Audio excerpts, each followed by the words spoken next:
Bayangkan, seorang suami pulang membawa uang segunung setiap malam, tapi suatu hari warga membakarnya hidup-hidup karena ternyata wujudnya bukan sepenuhnya manusia.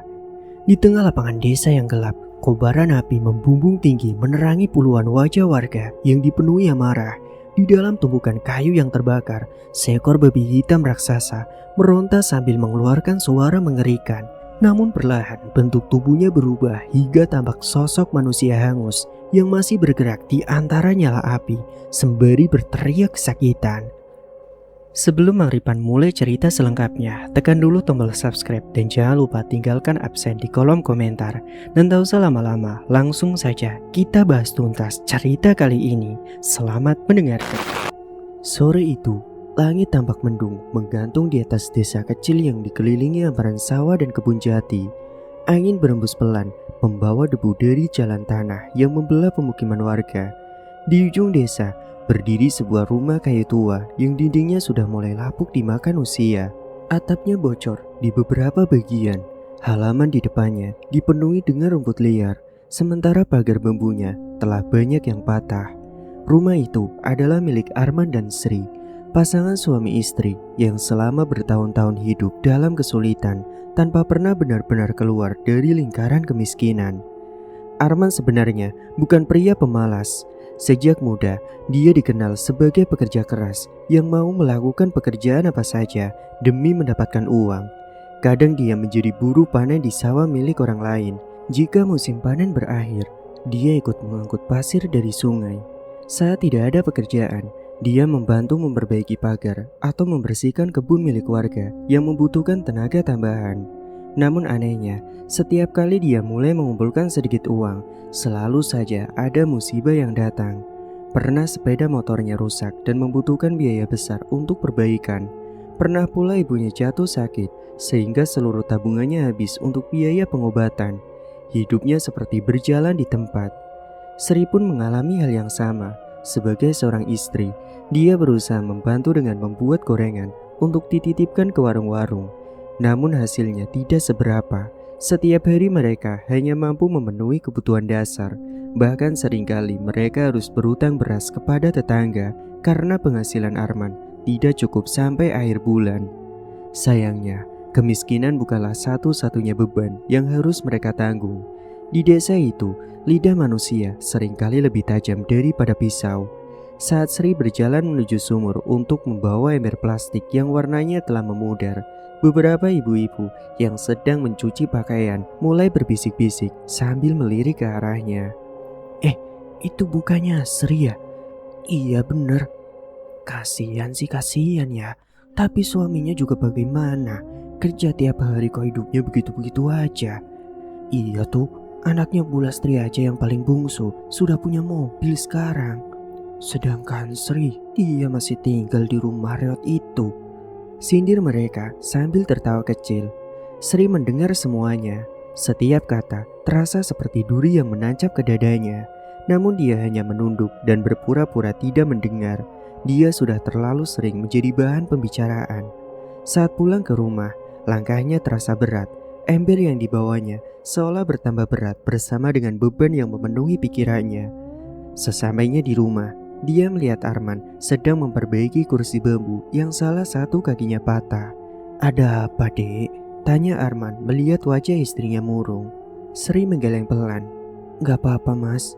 Namun Arman tahu istrinya sedang berbohong. Sudah bertahun-tahun mereka hidup bersama. Dia bisa mengenali kesedihan yang berusaha disembunyikan oleh Sri. Pada malam harinya, setelah makan malam sederhana yang hanya berisi nasi, sambal, dan juga ikan asin, Sri pun akhirnya tidak mampu lagi menahan semuanya. "Mas, aku capek, Mas." Arman yang sedang minum air menghentikan gerakannya. "Capek kenapa?" Sri menatap suaminya dengan mata berkaca-kaca. "Aku capek dihina terus, Mas." Ruangan mendadak sunyi. "Aku capek dengar orang-orang ngomongin kita." Arman menunduk. "Tapi aku juga capek, Dek." "Tapi sampai kapan, Mas? Sampai kapan kita hidup seperti ini?" Suara Sri mulai bergetar. Arman tidak menjawab karena dia sendiri tidak tahu jawabannya. Hari-hari berikutnya berlalu semakin berat. Puncaknya terjadi pada acara syukuran keluarga besar mertua Sri yang diadakan di rumah kakaknya yang paling sukses. Rumah itu begitu besar dengan lantai keramik mengkilap dan kendaraan mahal terparkir di halaman. Arman sebenarnya enggan datang, namun Sri memaksanya untuk datang. "Mereka keluarga kita, Mas." Dengan berat hati, Arman pun akhirnya ikut. Awalnya semuanya berjalan biasa saja, hingga setelah makan siang tiba, obrolan mulai mengarah pada kondisi ekonomi masing-masing anggota keluarga.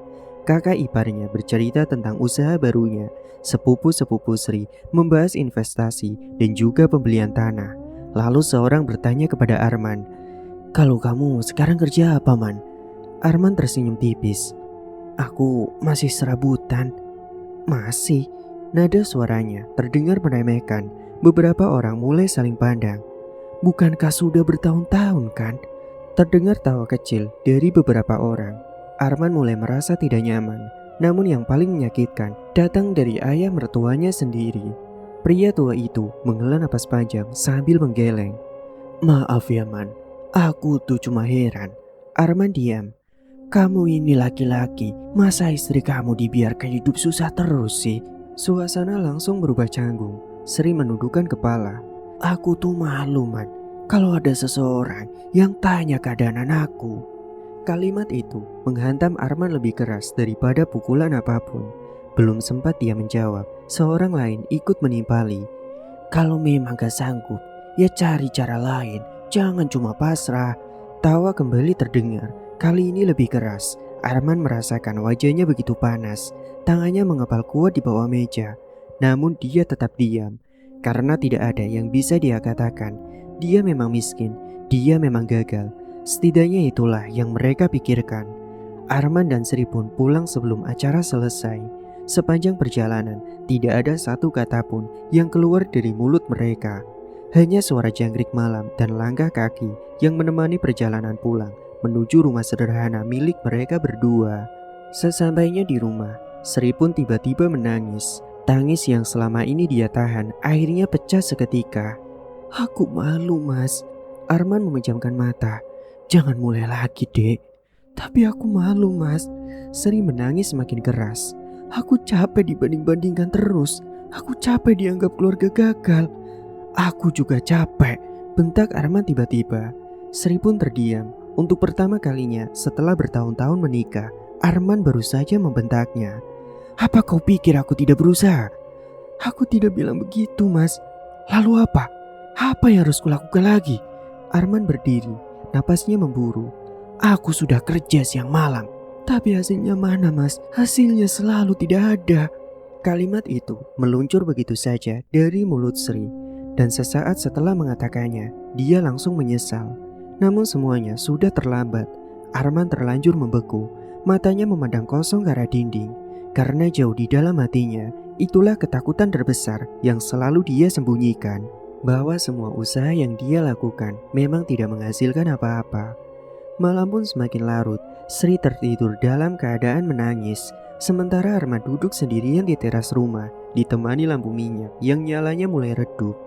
Pikirannya dipenuhi berbagai hinaan yang dia dengar selama bertahun-tahun. Wajah-wajah yang menertawakan dirinya, suara-suara yang menyebut dirinya laki-laki gagal.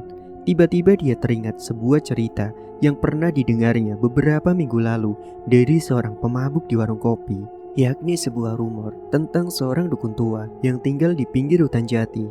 Konon orang-orang yang mendatanginya bisa menjadi kaya dalam waktu singkat. Arman dulu menganggapnya cerita itu hanyalah omong kosong. Namun malam itu pikirannya berbeda. Ketika seseorang sudah terlalu lama menderita, batas antara benar atau salah mulai menjadi kabur. Singkat waktu, keesokan malamnya, Arman pun menceritakan hal itu kepada istrinya. Awalnya Sri marah mendengar penuturan dari suaminya. "Kamu gila, Mas." "Mungkin. Itu jalan sesat, Mas." Arman tersenyum pahit. "Lalu jalan kita sekarang kemana?" Sri terdiam. Arman pun kemudian melanjutkan. "Apa kau mau hidup seperti ini sampai tua?" Pertanyaan itu membuat Sri tidak mampu menjawab, karena dalam hatinya dia juga sudah lelah, sangat-sangat lelah. Menjelang tengah malam, setelah perdebatan panjang dan tangisan yang tidak berkesudahan, mereka akhirnya mengambil keputusan yang akan mengubah hidup mereka selamanya. Mereka pun berjalan meninggalkan desa, menyusuri jalan setapak yang sempit. Di kanan kiri hanya ada pepohonan jati yang menjulang tinggi dalam kegelapan malam. Angin berembus dingin di antara batang-batang pohon tua. Suasana terasa semakin sunyi ketika semakin jauh mereka melangkah ke dalam. Hingga akhirnya mereka melihat sebuah gubuk reot berdiri sendirian di tengah hutan. Asap kemenyan hitam mengepul dari dalamnya. Bau menyengat memenuhi udara. Sri pun langsung merinding. Sementara Arman merasakan jantungnya berdegup semakin cepat. Pintu gubuk itu terbuka perlahan bahkan sebelum mereka mengetuknya. Dan di dalam, seorang lelaki tua kurus duduk bersila di depan tungku tanah liat. Rambutnya panjang memutih, kulitnya keriput. Namun yang paling membuat bulu kuduk berdiri adalah sorot matanya yang kemerahan dalam cahaya api yang redup. "Permisi, apakah benar Anda Mbak Wiro?" gumam Arman pelan. Orang tua itu tersenyum, seolah sudah mengetahui kedatangan mereka berdua sejak awal.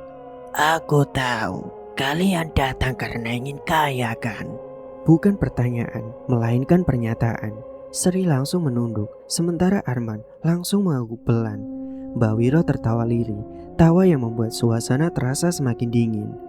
"Kekayaan memang bisa didapatkan, tetapi setiap kekayaan memiliki resikonya sendiri-sendiri," ucap pria tua itu dengan mata yang menatap mereka berdua bergantian. Arman menelan ludah mendengar itu. "Resiko apa, Mbah?" Senyum Mbak Wiro perlahan melebar. Kemudian dengan suara rendah yang membuat darah terasa dingin, dia berkata, "Kalau kalian benar-benar siap meninggalkan kemiskinan, maka bersiaplah. Aku akan menyarankan kalian untuk melakukan pesugihan babi ngepet." Dan saat itulah tanpa mereka sadari, langkah pertama menuju kehancuran telah dimulai. Arman dan Sri saling berpandangan setelah mendengar ucapan itu. Di dalam gubuk reot yang hanya diterangi nyala lampu minyak itu, udara terasa semakin berat. Asap kemenyan hitam yang mengepul dari sebuah tungku tanah membuat suasana menjadi pengap. Sementara bayangan-bayangan yang menempel di dinding bambu tampak bergerak mengikuti tarian cahaya api. Sri merasakan jantungnya berdegup semakin cepat. Sejak tadi, nalurinya terus berteriak agar mereka segera pergi dari tempat itu. Tetapi bayangan wajah-wajah yang selama ini menghina dan merendahkan mereka terus bermunculan di dalam pikirannya. Semua ejekan, cibiran, dan rasa malu yang selama ini bertahun-tahun dia telan perlahan mengalahkan rasa takut yang mulai merayapi hatinya. Mbak Wiro tetap duduk bersila tanpa berkedip. Wajah tuanya terlihat tenang, namun ada sesuatu yang sulit dijelaskan dalam sorot matanya. Seolah-olah pria tua itu mampu melihat bagian paling gelap dalam hati setiap orang yang datang menemuinya. "Kalian masih bisa pulang sekarang jika kalian ragu. Tapi kalau kalian melangkah lebih jauh, tidak semua bisa dikembalikan seperti semula," tutur Mbak Wiro. Arman menelan ludah. Kata-kata itu sempat membuatnya ragu. Namun ketika teringat penghinaan yang diterimanya di rumah mertuanya beberapa hari lalu, rahangnya kembali mengeras. Dia sudah lelah menjadi bahan tertawaan. Dia sudah muak dianggap laki-laki gagal yang tidak mampu membahagiakan istrinya. "Kalau kami menjalani ritual itu, apakah kami benar-benar akan kaya, Mbah?" tanyanya dengan yakin. Mbak Wiro tersenyum tipis. "Kaya atau tidak, tergantung seberapa kuat kalian menjalankan syarat-syaratnya." Sri pun menggenggam lengan suaminya. "Mas, apa kita sebaiknya pulang aja?" Arman menoleh. Untuk sesaat terlihat keraguan di matanya, tetapi kemudian dia menggeleng pelan. "Tidak, aku sudah capek hidup seperti ini, Dek." Ucapan itu membuat Sri terdiam. Dia tahu tidak ada lagi yang bisa menghentikan suaminya. Mbah Wiro kemudian berdiri perlahan dan berjalan menuju ruangan belakang yang tertutup kain lusuh berwarna hitam. Beberapa saat kemudian, dia kembali membawa sebuah nampan bambu berisi berbagai benda yang membuat bulu kuduk Sri meremang. Di atasnya terdapat darah ayam yang ditampung dalam mangkuk kecil, beberapa uang logam kuno yang sudah berkarat, bunga-bunga layu, serta sebuah belati tua yang permukaannya dipenuhi bercak kecoklatan. Tidak ada yang terlihat luar biasa, tetapi entah mengapa benda-benda itu memunculkan perasaan yang tidak nyaman yang sulit untuk dijelaskan. Ritual dimulai menjelang tengah malam ketika keduanya sudah menyetujui. Mbak Wiro meminta Arman duduk bersila di tengah ruangan, sementara Sri berada beberapa langkah di belakangnya. hanya suara jangkrik dari luar hutan yang terdengar begitu samar. Sesekali hembusan angin masuk melalui celah-celah dinding bambu, membuat nyala lampu minyak bergoyang dengan pelan. Mbak Wiro mulai merapalkan mantra dengan suara rendah yang berulang-ulang. Kata-katanya terdengar asing dan tidak sepenuhnya dipahami oleh Arman maupun Sri. Tetapi setiap kali mantra itu diucapkan, suasana di dalam gubuk terasa semakin dingin. Tanpa banyak bicara, Mbak Wiro mengangkat belati tua sembari berkata lagi, Setelah ini, tidak ada jalan untuk mundur. Arman memejamkan mata, lalu mengangguk. Ujung belati menyentuh dadanya. Sesaat kemudian, rasa perih menjalar ketika benda tajam itu menggores kulitnya. Tidak dalam, tetapi cukup untuk membuat darah mengalir perlahan. Arman meringis menahan sakit, sementara Mbak Wiryo menempelkan beberapa uang logam tua yang telah dibasahi darah tersebut tepat di atas luka goresan itu. Anehnya, rasa nyeri yang seharusnya berkurang justru semakin terasa panas, seakan ada bara kecil yang menyala di balik kulitnya. Sri yang menyaksikan dari belakang mulai merasa takut. Dia belum pernah melihat suaminya menjalani ritual sesuatu yang begitu aneh. Namun ritual itu ternyata belum selesai. Mbak Wiro lalu mengambil sebuah lilin merah berukuran besar dan menyerahkannya kepada Sri bersama piring tanah liat. Mulai malam Jumat lagi nanti, kau harus menjaga lilin ini sampai suamimu kembali. Jangan bergerak dari tempatmu, jangan tidur, jangan biarkan api ini padam. Dan yang paling penting, teruslah ucapkan mantra pengunci yang akan kuajarkan. Sri pun kemudian menerima lilin itu dengan tangan gemetar. Kalau aku gagal, gimana mbah? Tanyanya lirih. Sorot mata Mbak Wiryo berubah dengan tajam. Jangan sampai gagal. Jawaban singkat itu justru membuat ketakutan Sri semakin besar. Setelah ritual selesai, mereka pun pulang menjelang dini hari. Tidak ada sesuatu yang langsung berubah.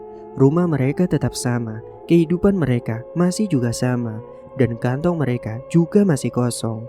Namun luka di dada Arman tidak kunjung mengering. Setiap malam, luka itu terasa panas seperti dibakar dari dalam. Kadang-kadang, dia terbangun karena mimpi buruk yang aneh.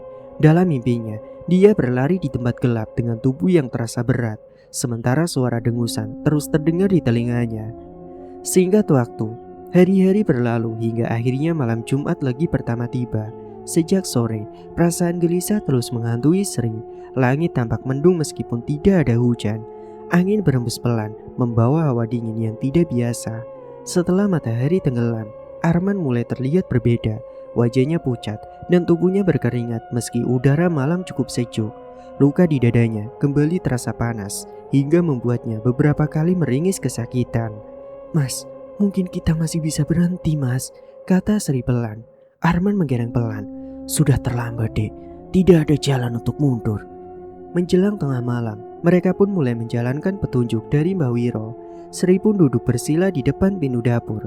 Di hadapan terdapat piring tanah liat dan lilin merah yang menyala dengan terang. Dengan suara gemetar, dia mulai mengulang mantra pengunci yang telah diajarkan. Sementara itu, Arman duduk di ruangan tengah sambil menahan rasa sakit yang semakin menjadi-jadi. Awalnya hanya rasa panas biasa, namun beberapa menit kemudian, tubuhnya mulai bergetar hebat. Napasnya memburu, tangannya mengepal kuat, hingga urat-urat di lengannya menonjol. Sri yang mendengar suara erangan dari ruangan tengah langsung menoleh. Mas, Arman tidak menjawab. Tubuhnya membungkuk, keringat bercucuran membasahi seluruh bajunya. Rasa sakit yang menjalar kali ini jauh lebih hebat daripada apapun yang pernah dia rasakan sebelumnya. Seolah setiap sendi dan otot dalam tubuhnya sedang dipaksa berubah mengikuti bentuk yang berbeda. Dia menggertakkan giginya menahan nyeri, tetapi suara yang keluar dari tenggorokannya perlahan berubah menjadi dengusan kasar. Sri pun membelalak. Di bawah cahaya lampu minyak yang redup, tubuh Arman tampak mengalami perubahan yang membuat darahnya terasa dingin. Bentuk tubuhnya perlahan membesar dan juga membungkuk. Kulitnya tampak menghitam di beberapa bagian, sementara rambut-rambut kasar mulai tumbuh semakin lebat. Wajahnya berubah perlahan hingga tidak lagi terlihat sepenuhnya seperti manusia. Sri pun hampir menjerit, tetapi teringat pesan Mbak Wiro. Dengan tubuh gemetar itu, dia kembali memusatkan perhatian pada lilin merah dan terus mengucapkan mantra pengunci meski suaranya nyaris putus karena ketakutan. Tidak lama kemudian, sosok itu bergerak menuju pintu belakang. Dalam cahaya malam yang remang-remang, Arman yang kini tidak lagi sepenuhnya manusia menghilang ke dalam kegelapan. Malam itu terasa sangat panjang bagi Sri. Dia terus duduk di depan lilin yang menyala sambil menahan rasa takut. Sesekali dia mendengar suara aneh dari kejauhan, tetapi tidak berani meninggalkan tempatnya. Waktu berjalan lambat, hingga pada akhirnya menjelang fajar, terdengar suara langkah berat mendekati rumah.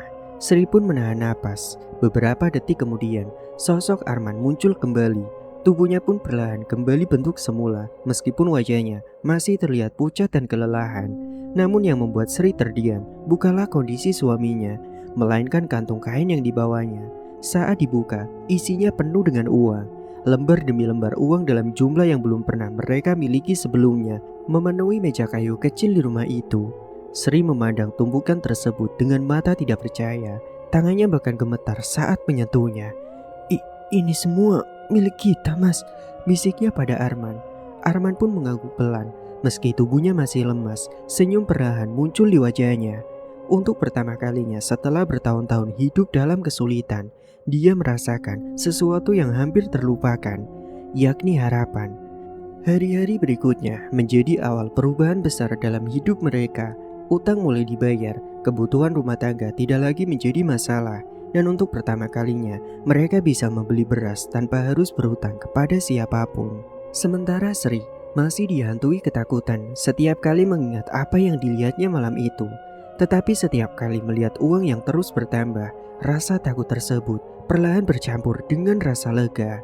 Sementara itu, di dalam diri Arman, sesuatu mulai berubah. Ketakutan yang semula memenuhi pikirannya sedikit demi sedikit mulai tergeser oleh kenikmatan melihat hasil yang sudah diperolehnya. Setiap lembar uang terasa seperti jawaban atas semua penghinaan yang pernah dia terima. Setiap keping rupiah yang memenuhi rumah mereka seolah menjadi bukti bahwa dia tidak akan lagi dipandang rendah oleh siapapun. Dan tanpa disadari, Arman mulai menantikan datangnya malam Jumat lagi berikutnya. Rasa takut yang dulu begitu besar perlahan memudar, digantikan oleh rasa keserakahan yang tumbuh diam-diam di dalam hatinya. Singkat cerita, minggu-minggu berikutnya menjadi masa yang tidak pernah dibayangkan oleh Arman dan Sri sebelumnya. Kehidupan mereka berubah dengan sangat cepat, bahkan jauh lebih cepat daripada yang pernah dijanjikan oleh Mbak Wiro. Setiap malam Jumat Legi, Arman selalu kembali membawa uang dalam jumlah yang semakin banyak. Mula-mula hanya cukup untuk melunasi hutang dan membeli kebutuhan sehari-hari. Namun lama-kelamaan jumlahnya terus bertambah hingga mereka mulai memiliki simpanan yang tidak sedikit. Rumah kayu tua yang selama bertahun-tahun menjadi saksi kesulitan hidup mereka perlahan berubah wajah. Atap bocor diganti dengan genteng baru, dinding yang lapuk diperbaiki, lantai tanah yang dahulu selalu becek saat hujan turun kini ditutup semen yang rapi. Bahkan beberapa perabot baru mulai memenuhi ruangan yang dulu terlihat kosong dan menyedihkan. Perubahan itu tentu tidak luput dari perhatian warga desa. Orang-orang yang sebelumnya hanya melirik rumah Arman dengan rasa kasihan, kini mulai memperhatikannya dengan tatapan berbeda. Beberapa bahkan sengaja berhenti di depan rumah untuk melihat renovasi yang berlangsung hampir setiap minggu. Sri yang dulu sering menjadi bahan gunjingan, kini mulai membuat para ibu-ibu terdiam ketika melihat gelang emas yang melingkar di pergelangan tangannya atau kain-kain baru yang dikenakannya saat pergi ke pasar. Namun bukannya mendapat penghormatan, perubahan itu justru memunculkan rasa iri yang semakin begitu besar. Suatu pagi, saat Sri sedang membeli sayuran, dia mendengar beberapa perempuan kembali berbisik-bisik di belakangnya. Kali ini nada suara mereka berbeda, bukan lagi meremehkan, melainkan penuh kecurigaan. "Padahal baru beberapa bulan lalu mereka sampai utang beras. Iya, sekarang lihat aja, rumahnya hampir selesai direnovasi. Apa jangan-jangan mereka dapat warisan? Kalau warisan, kenapa tidak pernah dengar kabarnya?" Sri mempercepat langkahnya. Dia berusaha mengabaikan semua pembicaraan itu, tetapi dalam hatinya tumbuh kegelisahan yang sulit dijelaskan. Semakin banyak uang yang datang ke rumah mereka, semakin sering pula dia mengingat malam pertama ketika melihat tubuh suaminya berubah menjadi sesuatu yang tidak sepenuhnya manusia. Namun sayangnya, Arman justru mengalami hal yang sebaliknya. Kekayaan membuatnya semakin berani. Jika dulu dia selalu terlihat murung dan rendah diri, kini dia mulai berjalan dengan dada membusung. Wajahnya yang dahulu dipenuhi kekhawatiran perlahan berubah menjadi penuh percaya diri. Bahkan ketika beberapa tetangga mulai bertanya dari mana asal uangnya, dia hanya tersenyum tipis dan menjawab bahwa rezeki bisa datang dari mana saja. Namun di balik perubahan itu, ada sesuatu yang perlahan tumbuh dalam dirinya, yakni keserakahan. Awalnya dia hanya menjalani ritual setiap malam Jumat Legi sesuai aturan yang diberikan Mbah Wiro. Namun setelah merasakan nikmatnya hidup berkecukupan, dia mulai merasakan hasil yang diperoleh masih kurang. Setiap kali melihat rumah orang kaya di desa sebelah atau kendaraan baru milik seseorang, muncullah keinginan untuk memiliki lebih banyak lagi. Suatu malam, ia bahkan mendatangi gubuk Mbah Wiro sendirian. "Mbah, apakah bisa ritualnya dilakukan lebih sering?" tanyanya pada Mbah Wiro. Mbah Wiro yang sedang duduk di depan tungku hanya mengangkat kepalanya perlahan. Jadi kau belum puas ya? Arman tersenyum tipis. "Aku hanya ingin mempercepat semuanya, Mbah." Tatapan Mbah Wiro berubah menjadi dingin. Keserakahan selalu menjadi awal petaka. Namun peringatan itu tidak benar-benar masuk ke telinga Arman. Baginya, selama uang terus mengalir, semua resiko terasa layak untuk diambil. Dan sejak saat itu, perubahan aneh mulai muncul lebih jelas. Awalnya hanya hal-hal kecil yang tampak sepele. Sri sering terbangun di tengah malam karena mendengar suara dengusan berat dari sampingnya. Pada mulanya, dia mengira Arman hanya mendengkur seperti biasa. Namun semakin lama, suara itu terdengar semakin aneh. Kadang-kadang terdengar kasar dan juga berat seperti napas seekor hewan besar yang sedang tertidur. Suatu malam, Sri membuka mata dan mendapati Arman tertidur terlentang dengan napas memburu. Dari hidungnya keluar suara mendengus yang membuat bulu kuduknya meremang. Dalam cahaya lampu minyak yang redup, sesaat dia merasa bentuk wajah suaminya terlihat berbeda. Namun ketika dia berkedip, semuanya kembali normal. Dan pada keesokan harinya, dia mencoba membicarakan hal itu. "Mas, belakangan ini tidurmu aneh." Arman hanya tertawa. "Aneh kenapa? Aku kan palingan capek." "Tapi suaramu..." "Sudahlah, jangan dipikirin." Arman langsung memotong pembicaraan itu. Sri pun memilih diam, tetapi rasa takut mulai tumbuh semakin besar. Tidak lama kemudian, muncul perubahan lain yang lebih mengganggu. Nafsu makan Arman meningkat secara tidak wajar. Jika dulu dia hanya makan secukupnya, kini dia bisa menghabiskan makanan untuk beberapa orang sekaligus. Namun anehnya, dia juga mulai menyukai makanan sebelumnya yang tidak pernah disentuhnya.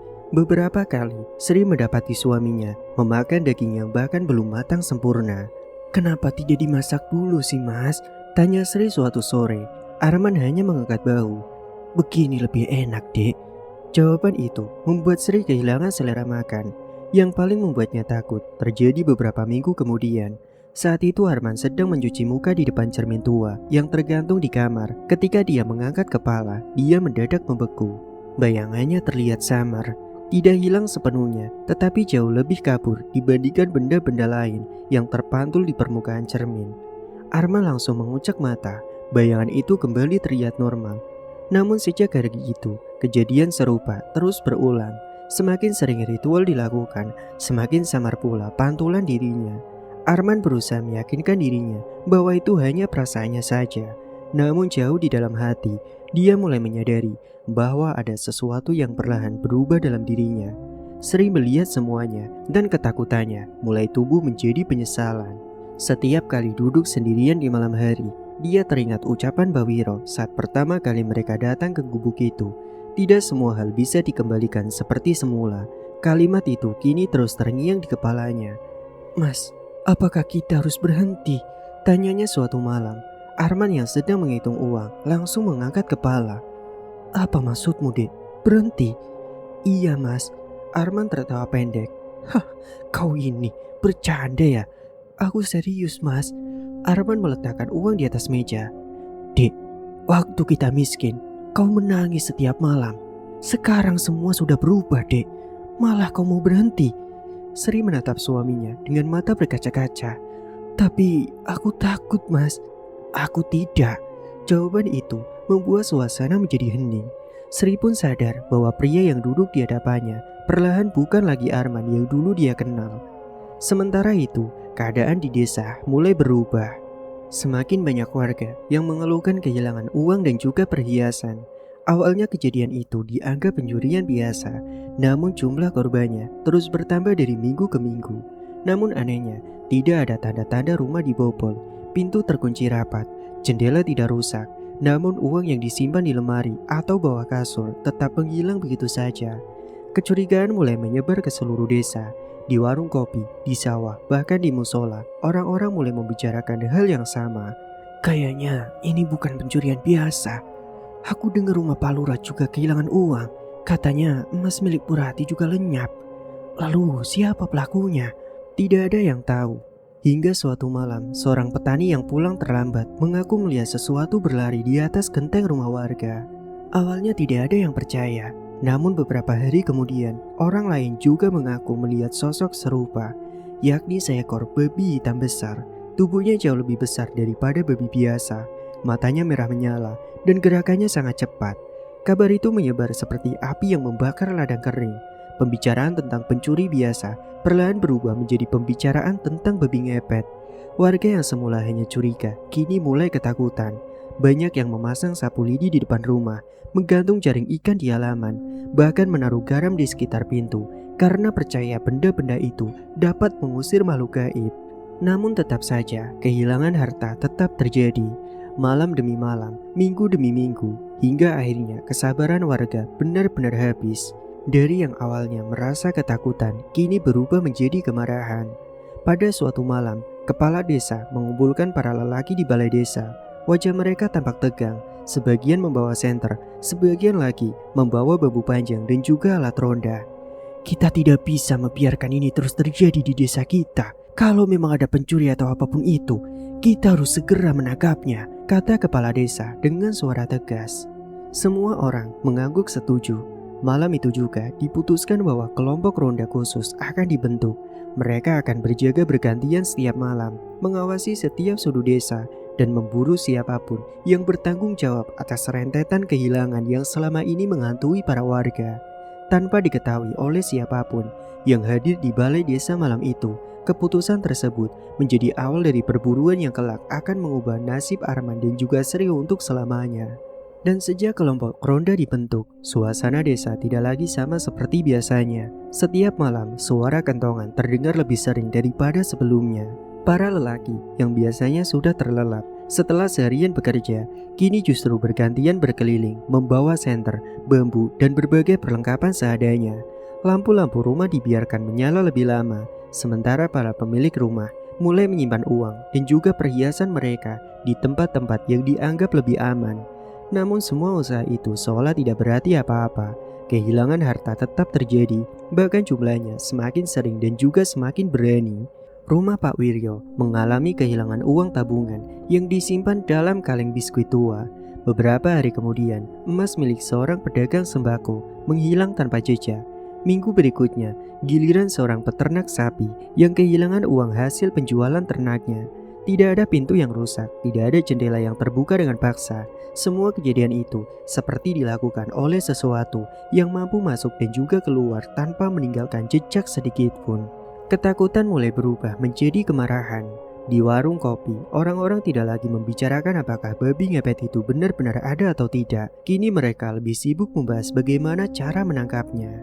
Aku sendiri melihatnya, bentuknya besar sekali, melompat dari satu atap ke atap lain, kata seorang petani suatu malam. Bukan cuma kau, aku juga melihatnya minggu lalu. Matanya merah dan larinya kenceng banget. Cerita-cerita seperti itu terus bermunculan. Mungkin sebagian dibumbui ketakutan, mungkin sebagian lagi dibesar-besarkan oleh imajinasi. Namun sebagian banyak warga yang mengaku melihat sosok serupa. Semakin yakin pula warga bahwa pelaku pencurian itu memang bukanlah manusia biasa. Kepala desa pun akhirnya mengambil tindakan yang lebih serius. Ia mengumpulkan puluhan warga di balai desa dan menyusun rencana untuk menjebak makhluk yang selama ini membuat seluruh desa menjadi resah.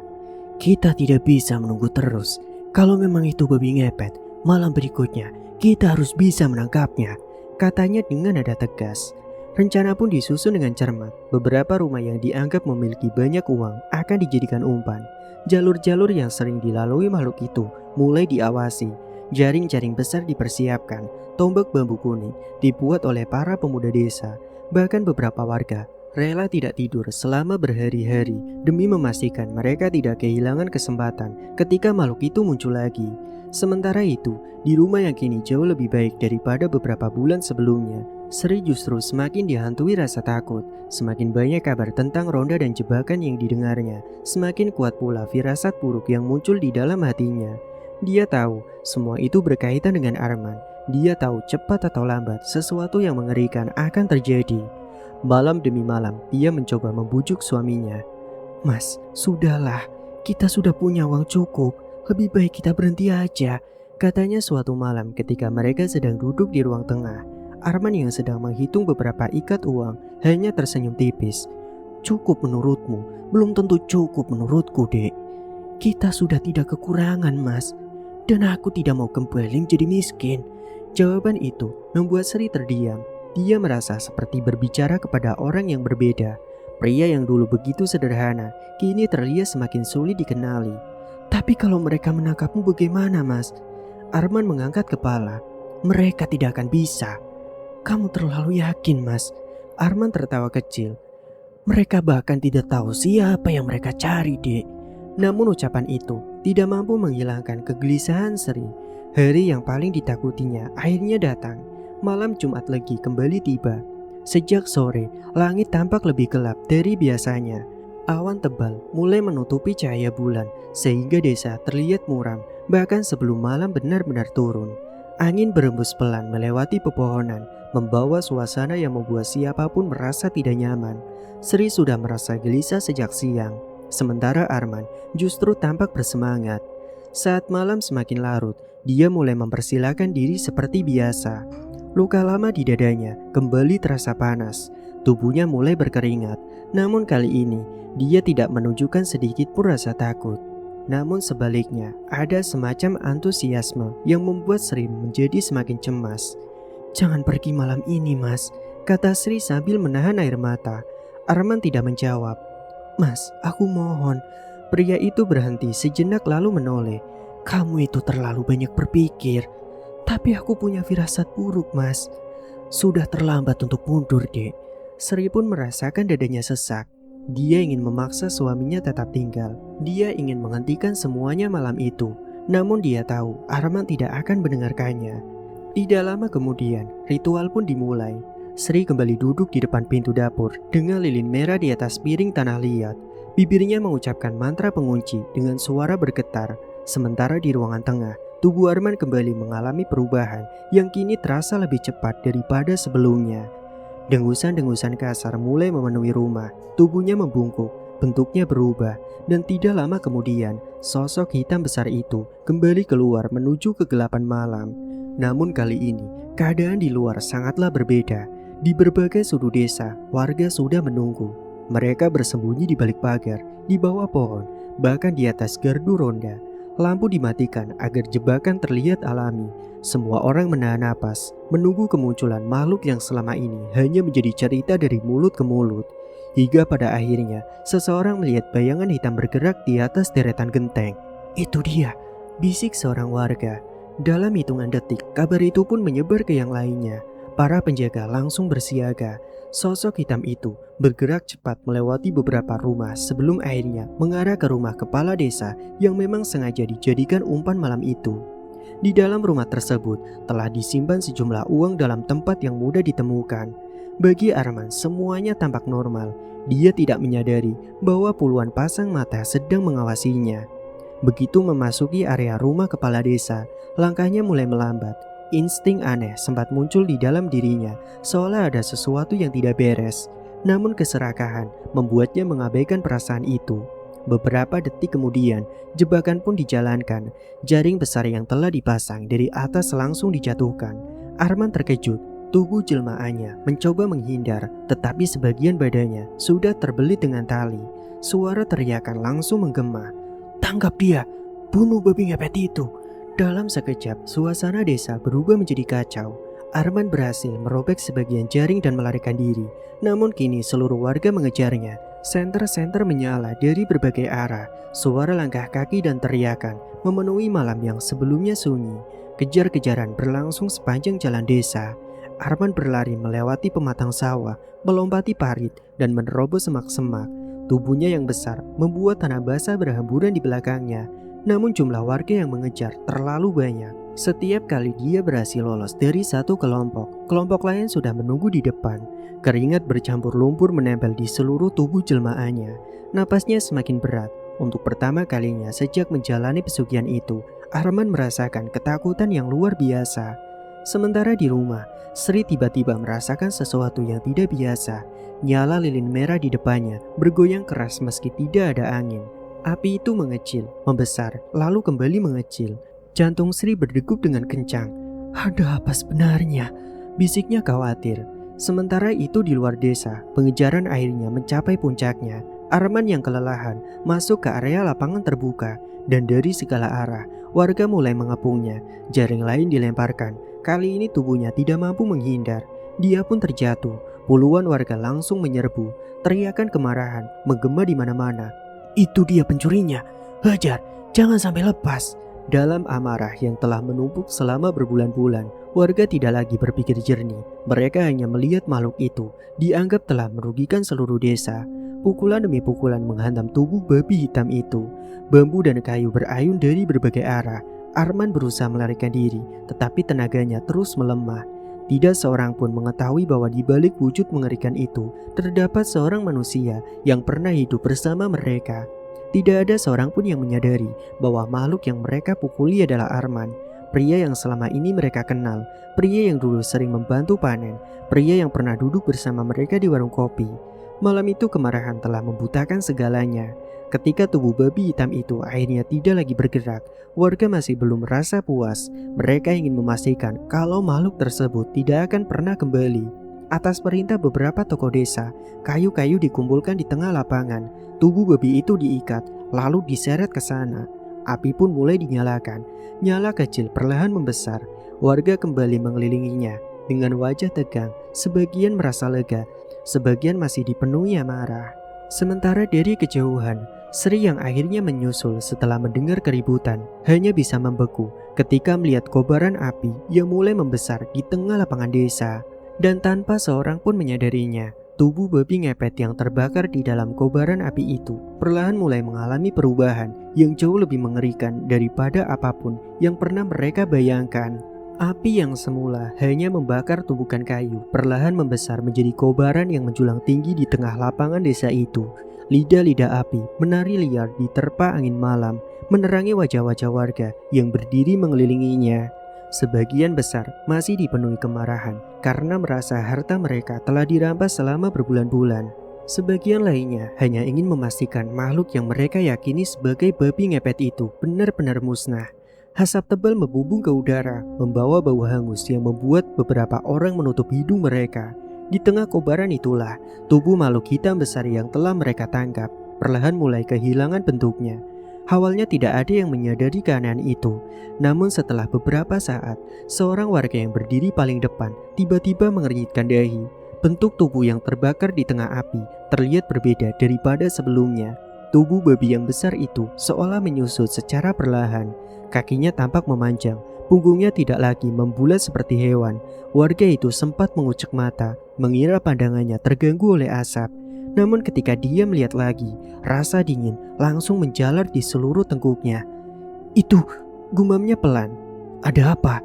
Tanya seorang di sampingnya. Pria itu tidak langsung menjawab, matanya masih terpaku pada kobaran api. Beberapa warga lain mulai memperhatikan ke arah yang sama. Bisik-bisik pelan pun mulai terdengar di antara kerumunan. Semakin lama, semakin banyak orang yang menyadari bahwa ada sesuatu yang tidak wajar sedang terjadi. Itu bentuknya berubah. Apa maksudmu? Itu bukan seperti babi lagi. Ucapan itu membuat suasana yang sebelumnya dipenuhi kemarahan perlahan berubah menjadi kegelisahan. Beberapa orang melangkah mendekat. Cahaya api kini memperlihatkan sesuatu yang membuat darah mereka serasa membeku. Di balik tubuh hangus yang terbakar itu, sekilas terlihat bentuk yang sangat menyerupai manusia.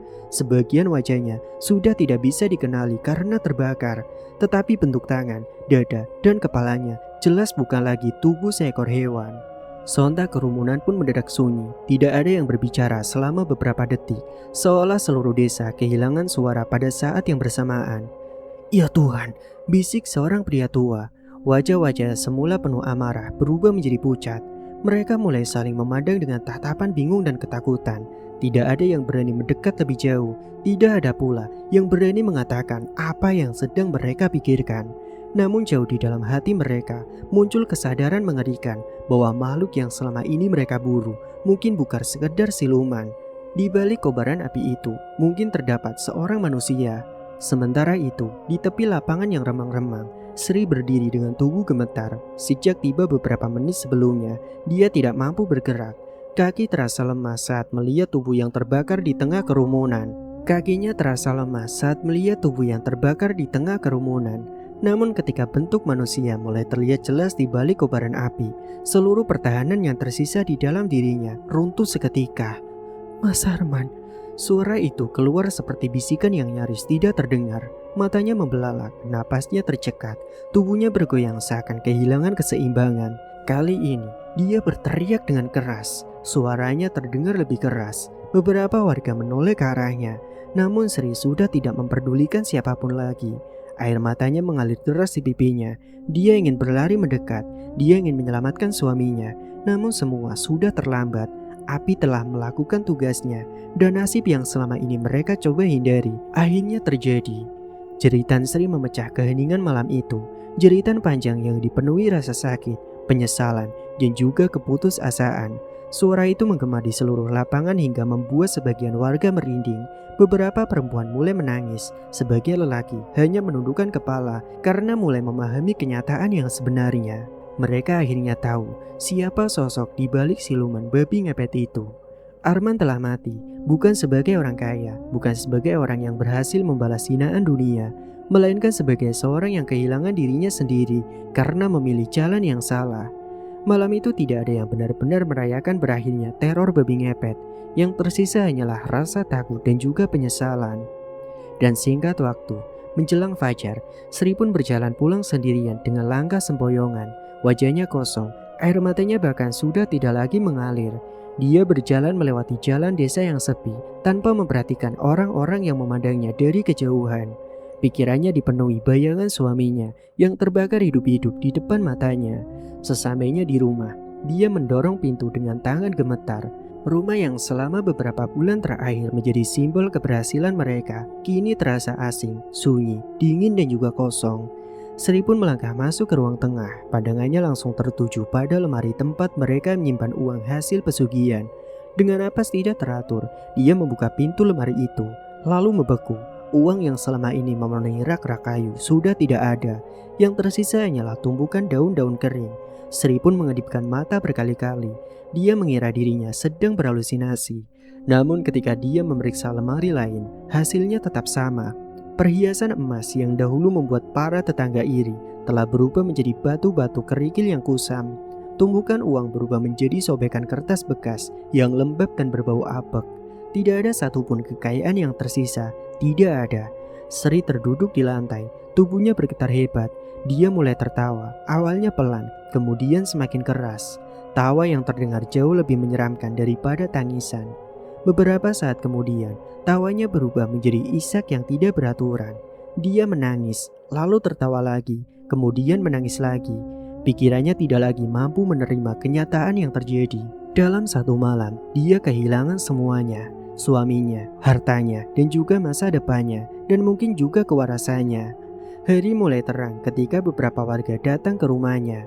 Namun mereka tidak menemukan Sri. Rumah itu sudah kosong. Daun-daun kering berserakan di lantai, batu-batu kerikil memenuhi lemari. Tidak ada tanda-tanda bahwa seseorang masih tinggal di sana. Menjelang malam, seorang anak kecil mengaku melihat Sri berlari ke arah hutan jati. Kabar itu segera menyebar. Beberapa warga membentuk kelompok pencarian. Mereka membawa lampu minyak dan juga senter, lalu menyusuri jalan setapak yang menuju ke dalam hutan. Mereka memanggil nama Sri berulang kali, tetapi tidak ada jawaban. Hanya suara serangga malam dan juga desiran angin yang terdengar di antara pepohonan.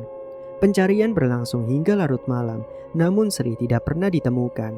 Keesokan harinya, mereka pun melanjutkan pencarian ke area yang lebih jauh, hingga akhirnya seorang warga menemukan sesuatu di dekat sumur tua yang sudah lama tidak digunakan. Sepasang sendal jepit. itu adalah sandal yang biasa dipakai Sri. Namun tidak ada jejak lain, tidak ada tanda-tanda kemana dia pergi setelah itu. Sri seolah lenyap di telan malam. Sejak saat itu, tidak ada seorang pun yang pernah melihatnya lagi. Beberapa orang percaya dia meninggal di dalam hutan. Sebagian lainnya yakin dia masih hidup dan mengembara tanpa tujuan. Namun semua itu tidak pernah bisa dibuktikan. Beberapa hari setelah kejadian tersebut, sejumlah warga mendatangi gubuk Mbak Wiro di pinggir hutan jati. Mereka ingin meminta penjelasan mengenai semua yang telah terjadi. Namun ketika sampai di sana, mereka hanya menemukan bangunan kosong yang sudah mulai rusak. Tidak ada tungku, tidak ada kemenyan, tidak ada jejak penghuni. Mbak Wiro menghilang begitu saja, seolah tidak pernah ada. Waktu terus berjalan, bulan berganti tahun, dan tahun berganti tahun lagi. Desa pun perlahan kembali tenang. Tidak ada lagi kehilangan uang secara misterius. Tidak ada lagi cerita tentang babi ngepet hitam yang melompat di atas genteng rumah warga. Kelompok ronda sudah dibubarkan. Kehidupan kembali berjalan sebagaimana mestinya. Namun kisah Arman dan Sri tidak pernah benar-benar hilang. Cerita itu terus hidup dari mulut ke mulut. Diceritakan oleh para orang tua kepada anak-anak mereka. Dibahas kembali setiap kali ada orang yang tergoda mencari jalan pintas melalui pesugihan.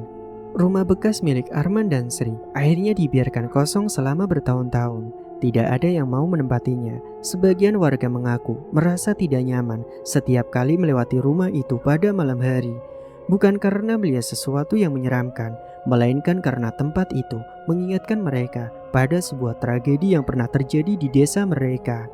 Tragedi tentang dua orang yang awalnya hanya ingin hidup lebih baik, tentang sepasang suami istri yang lelah dihina karena kemiskinan, tentang keinginan sederhana yang berubah menjadi keserakahan, dan tentang resiko yang ternyata jauh lebih mengerikan daripada seluruh kekayaan yang mereka peroleh.